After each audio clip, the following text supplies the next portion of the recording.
It's my pleasure to introduce the Main Street Director. This is Jacqueline Connolly. Jacqueline, come on up. Thank you. I'm not going to cut very much time out of what Vi's going to tell you about, because I know that's why you're here. But I wanted to let everyone know, especially for business owners, one of the reasons that we wanted to bring on a staff member whose role was to not only help with events, but to do social engagement, was to support the business community and our partners with a piece of really important marketing. We know that it's not easy to keep up with all the trends and the algorithms and to know exactly what the best and most effective use of your time on social media is, so that's what she's going to tell you. But if during your process of trying to figure some of this out, you have questions, you can reach out to us and we will help you.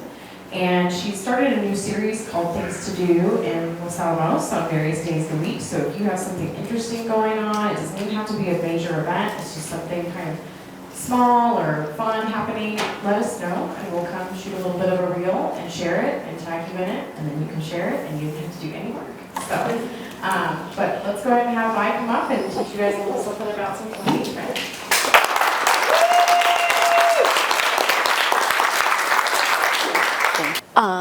And before I start, if anyone has any questions like during the thing, please feel free to like interrupt me. We don't have to wait till the end for questions. Okay, so like let's start with like our goals for what we want out of social media. What I've heard is mostly businesses want more visibility with potential customers, and then they also want to maintain relationships and stay on the top of customers' minds who they've already served. For that stuff, we have to create like a brand identity.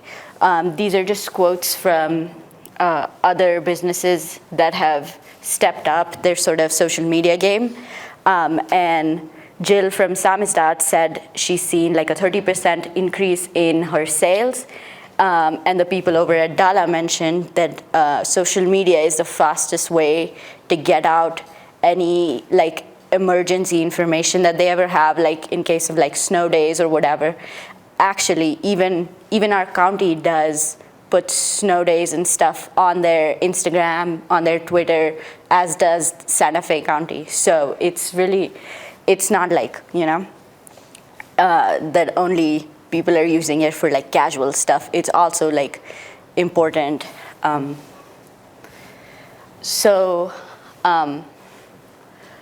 This is just like a chart I got off of Hootsuite, which is like a planning. It's where you can like schedule all your posts for all the different social media, so you don't have to go into like every single thing and log into everything and then post right when you need to post. You could do this once a month and then you should be done. But most people are still on Facebook. It's just like the biggest global platform, which is cool if you have the ability to sell online. But for most of the businesses here, we're just targeting people that are very close to us, like physically. So it may depend. It's different on what social media platform you might want to use based on what you do exactly. So I'm going to talk about like 4 of those right now. So the first one is Facebook. It's the most generic one, and like you basically need to have it if you have any sort of like, if you have Instagram or anything, because you know it's just like the rules of the game.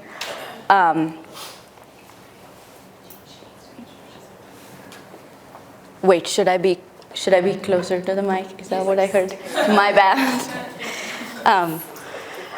Okay, so it's just the most generic one, and you have to be on it because you needed to link to your Instagram and stuff like that. So if you can't decide which one you should focus on, Facebook is the one to be on. It also has the most groups and stuff, so you can really like just instead of posting to like the general public, you could also just post directly to those groups and get more engagement than you would just by like randomly throwing stuff into the void.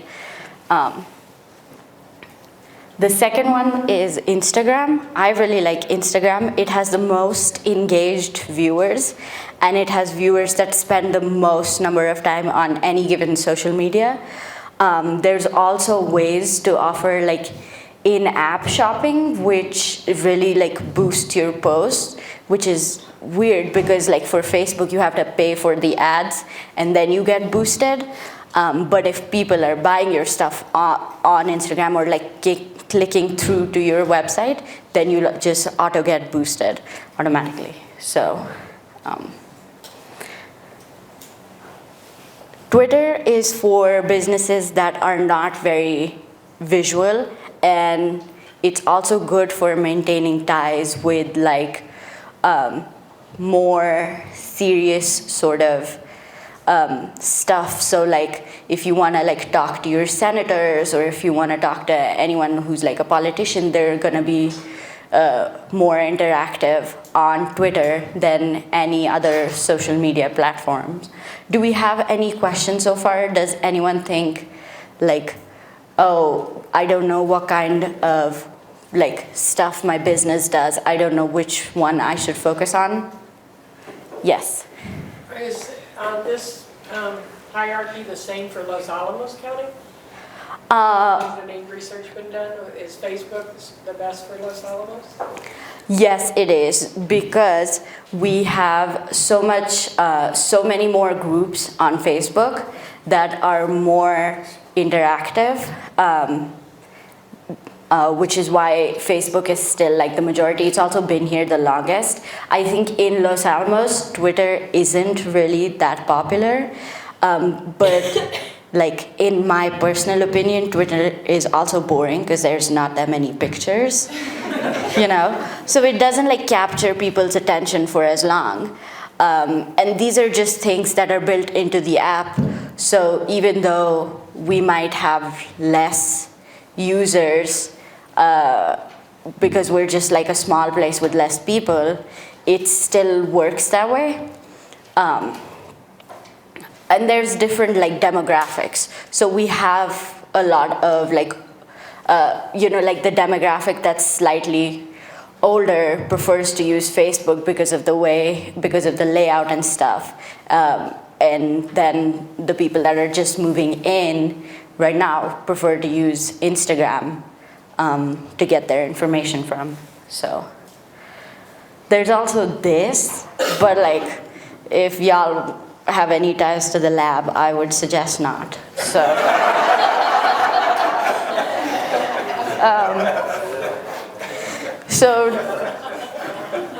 I mean it's banned. So,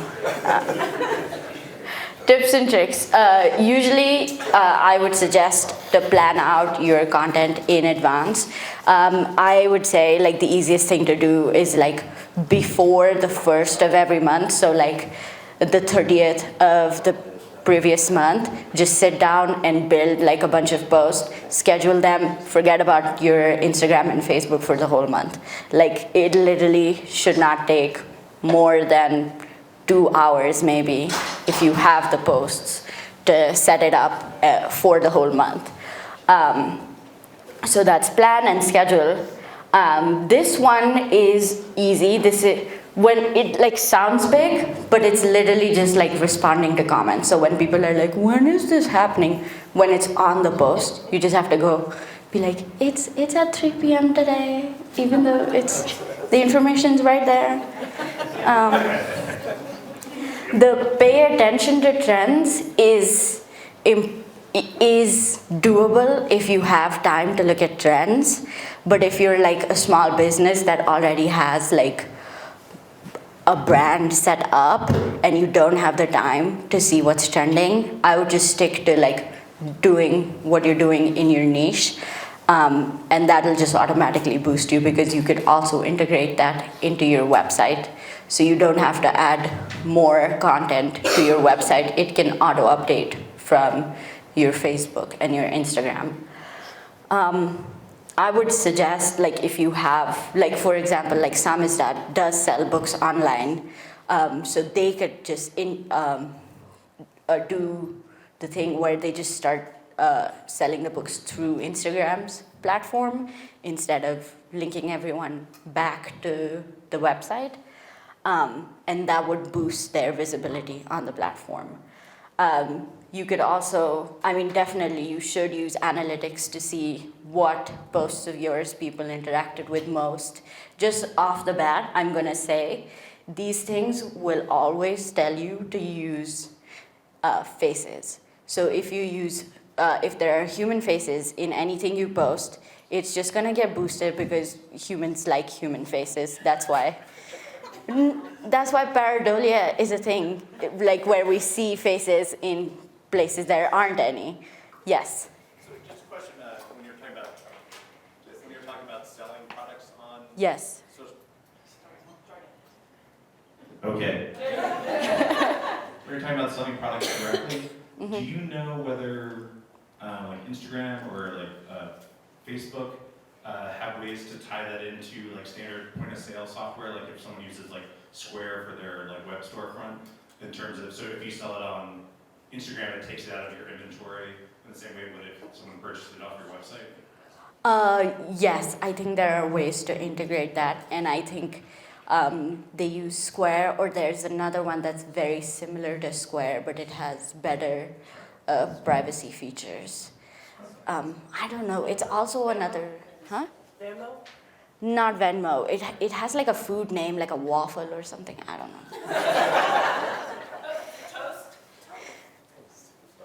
Is that what it is? I think so. Okay, Sam's right. Sure. Food name. I don't know. I like waffle. Start there. If anyone has some money.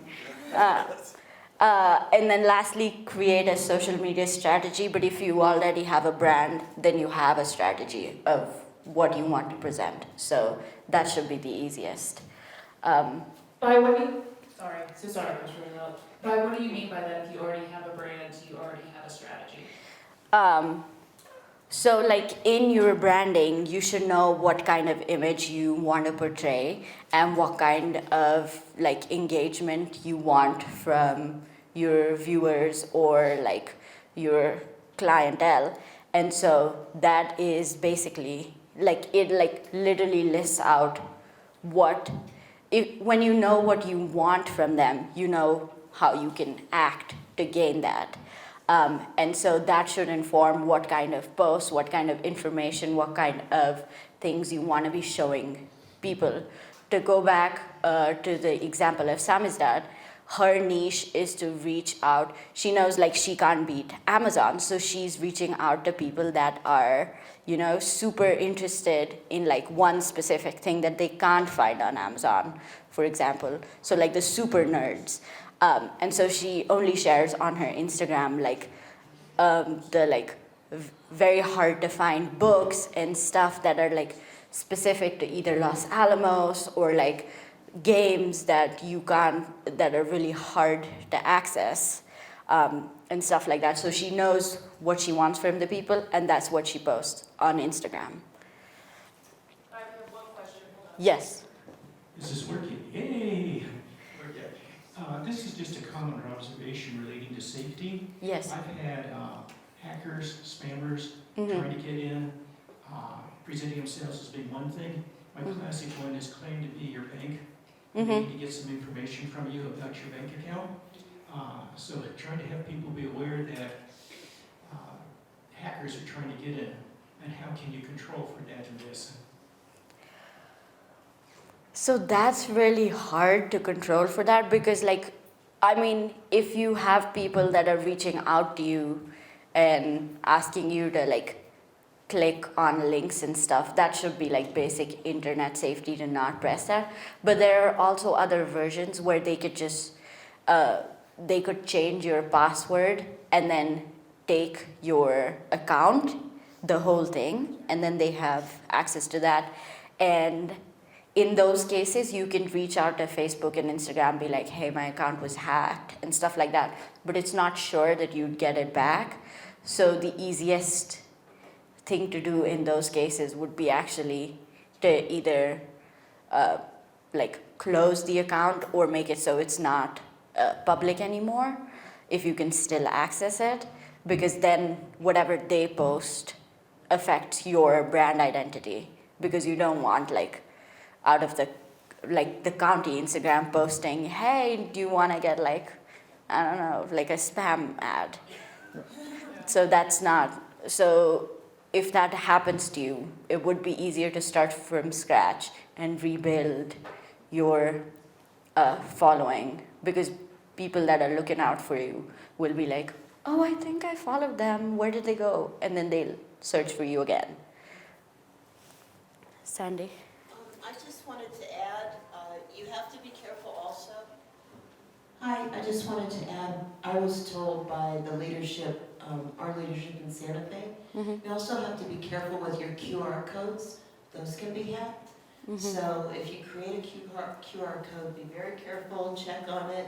I'm still learning about it, so I can't really say yet, how we avoid that.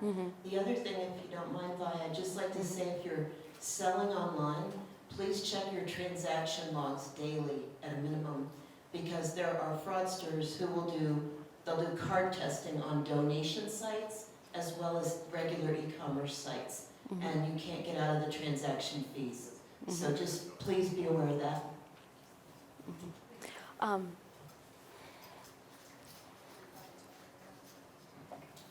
We might go over this in just a bit, but I'm just curious with regards to amount of posting and what you're posting with regards to what you're selling, so yourself, your business, your services, versus just content, information content. So I'm looking for kind of what's the balance between how much am I posting that is trying to sell me, my business, and people are like, God, there she goes, she's selling herself again, and versus, oh, this is interesting information. Because I find I do a lot of posting on the local, and I find that there's not a lot of engagement based on what I'm posting, and so I'm looking for, all right, what's going to create more engagement in that regard. That makes sense. So does everyone kind of like have an idea what kind of social media they should focus on? Okay, then I'll skip that part and just go directly to the suggested posting.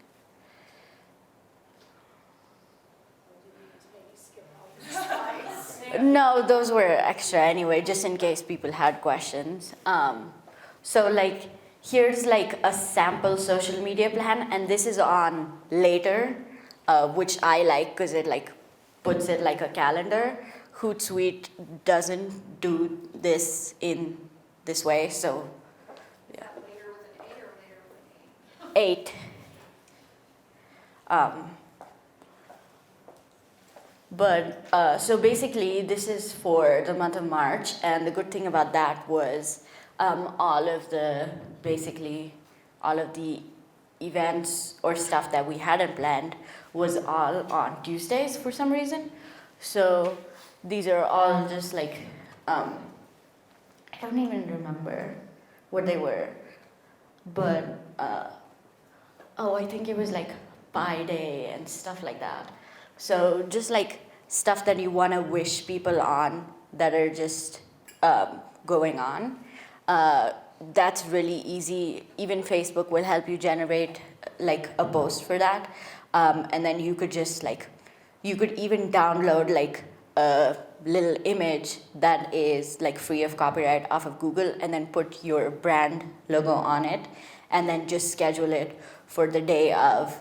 So you don't have to worry about wishing everyone a happy April Fool's Day. That's not what you should be using your time for. So if you schedule that in the the month before, you don't have to worry about that at all. So that's what all of those squares are. The other thing I like to do is, because Facebook and Instagram are really pushing Reels right now, and that's what we're focusing on from Main Street, I focus on making a reel every Friday or every one day of the week, and then just posting it. So that it sounds like a lot of work, but it's 4 30-second clips, and they don't have to be They don't have to be interesting or hard to make. For example, Bathtub got almost 2,000 views on a video of beer and then snow falling in the back. There's nothing going on, you know? And so if that can garner that amount of views, you have to understand, it's just about consistency and having like a schedule rather than what you post. So, and then about your question with how much should I post about my business, your business account is for posting for your business. So everything you post should have some tie back to that. You can disguise it by making it like, oh, fun fact, you know, like, here's what I do, here's what I teach, and then be like, if you're interested, come to my business. Everything should end with, go back to my website, go back here, or like do something, like a call to action, and that's what makes it, I think, you know, effective for your business. Because in the end, we're not trying to give out like fun facts, you know, we're trying to get people to be interested and take action. And so I believe every post must end with like an action call or like some kind of inspiration thing where they're like, oh, I didn't know this was going on, let me save it and then plan for it like in the next week or something like that. So that's what I do, yes. Is there a better time of day or week to post? Yes, and the easiest way to find out is if you go to your Meta Business Suite, which is the integration for Facebook and Instagram. It'll just tell you, what your ideal times to post are. And so it'll be different based on what your viewers or clientele are doing. So for ours, last month, it used to be 6 p.m. And then now, because of the, you know, the day is changing, it increased to 7. So I'm posting much later in the day, and all of these posts, they're meant for the next day, but they're at 6 p.m. So, yes. So I have a question about saturating, because Okay. so like at the Arts Council, the Business is the Arts Council, but we have children's programming, adult programming, a gallery shop, community events, and mixed 7 days in a week. And right now, in order to make sure that people are seeing all those things, we're posting practically every day and sometimes 2 times a day on some days leading up to events. Where is that saturation level where you're like, your people tune out because they're seeing you again? Do you have some feedback on that? So here's the thing, people will not be seeing you that often because it depends on the first 30 seconds of your post.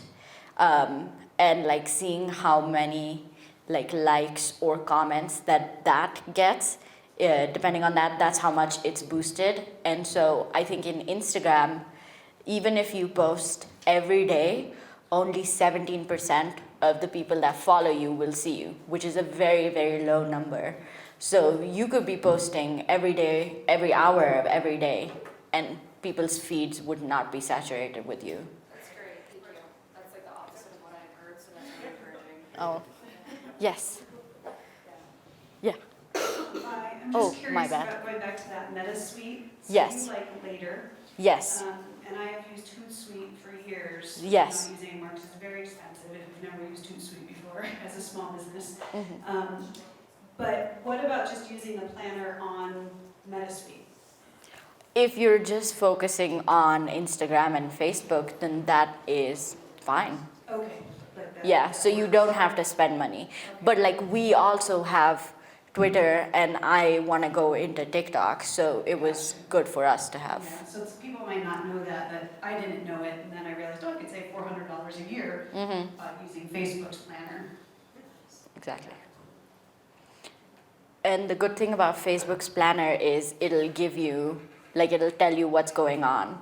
And so like for our Facebook, it sends us a reminder, be like, do you want to post for the like beginning of Ramzan? Do you want to post for like Easter? Do you want to, so I don't even have to think about what's going on this month. It already has that on the calendar and I just have to click schedule post. Yes. Yeah, Vi, have you found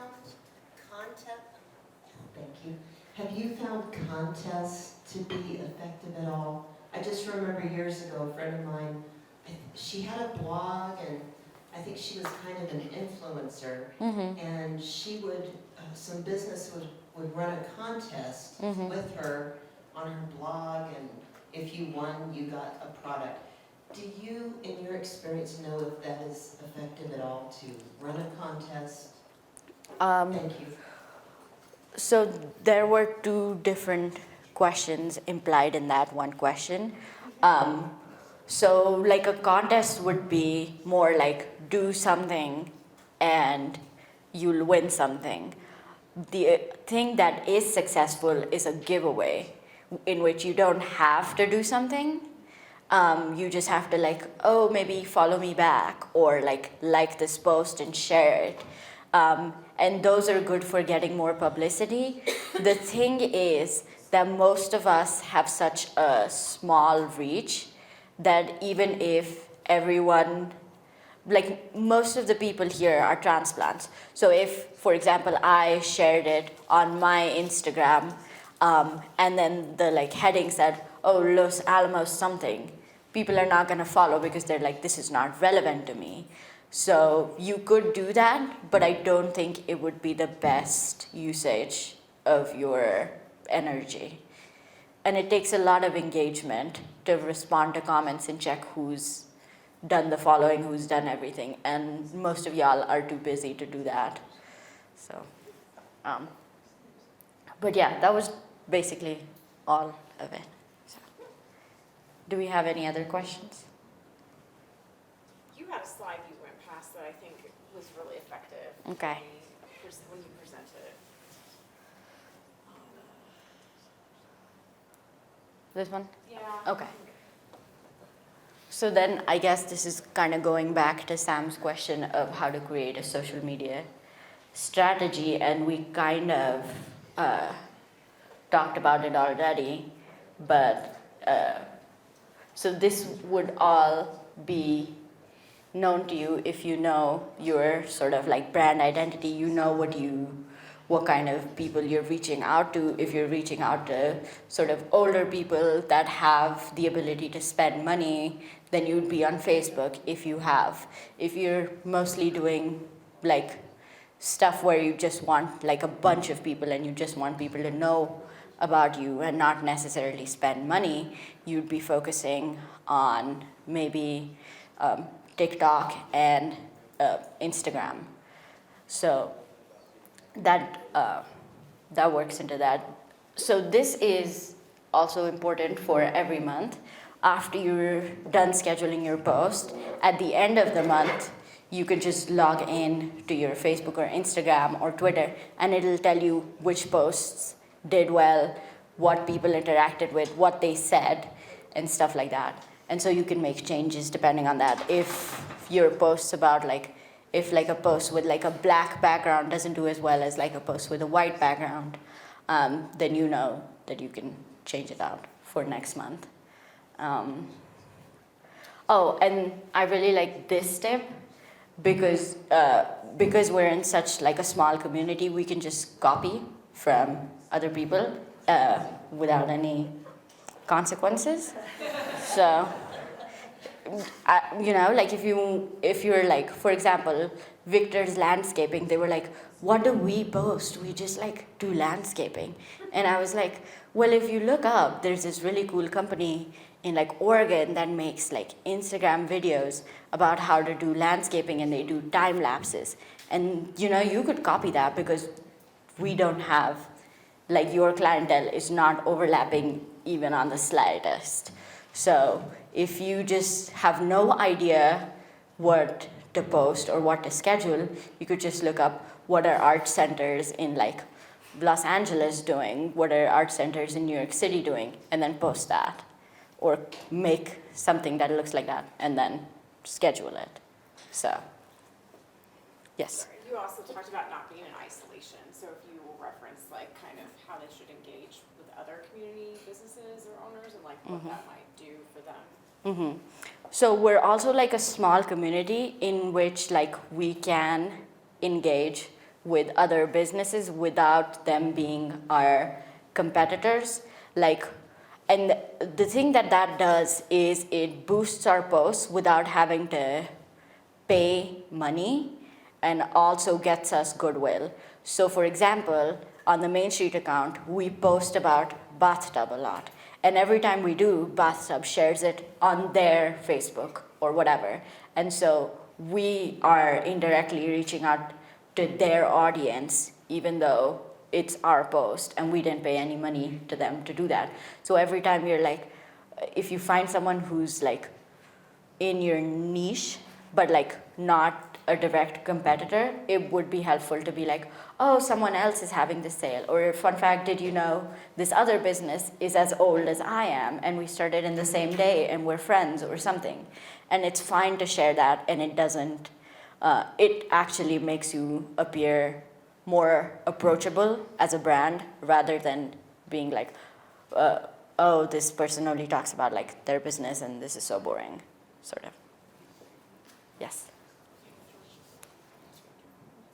So when does it make sense to use paid boosts, for like, I'm thinking just Facebook and Instagram versus like just using the organic boosting that comes from people sharing your things and stuff like that.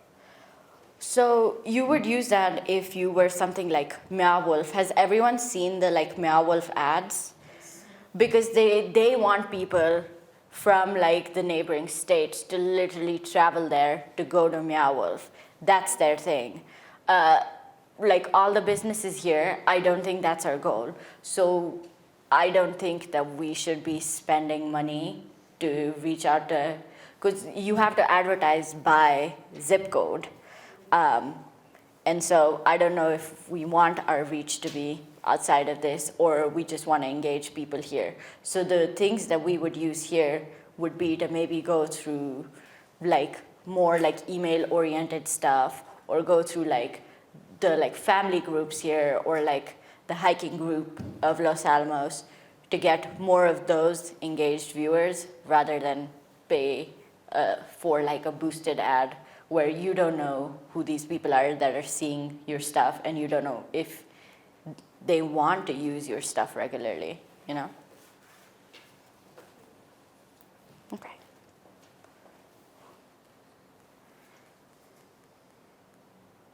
Yeah, that's it. Thank you. Sorry, I just wanted to ask too, because you did make a good point that everybody is really busy here. Can you just really quickly sum up anything, like the one thing that they need to take away today? What would that be? You don't have to be good at it, just do it enough. Like.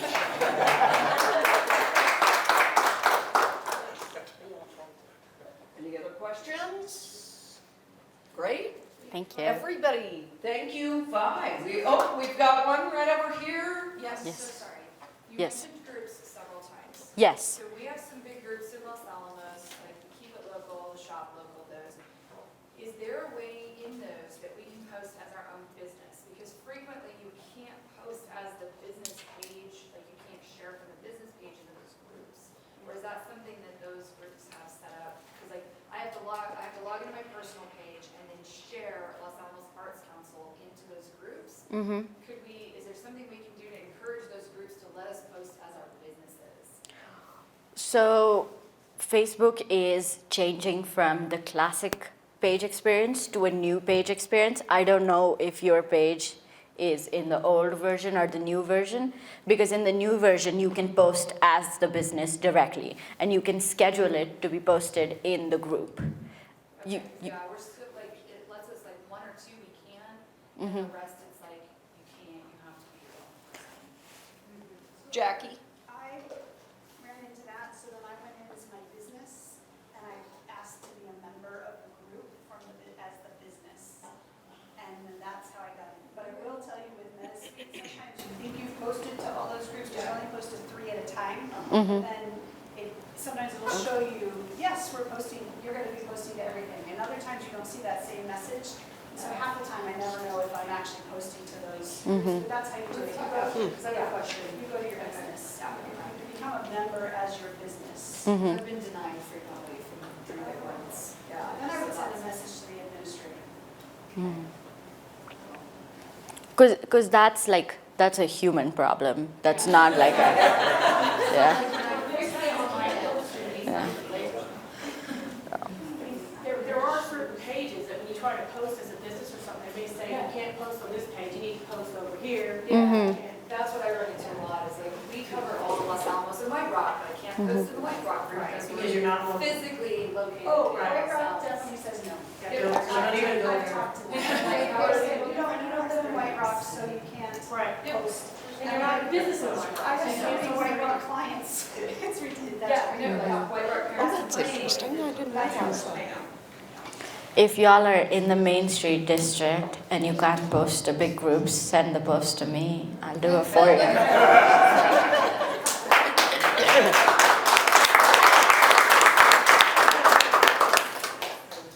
Thank you. Bye, thank you very much. You guys, please stay. We have another solid 10 minutes here. If you have any other questions for Vi, come on up. Otherwise, hope to see you over at the first birthday party at Weed. And have a wonderful day, everybody. Thank you.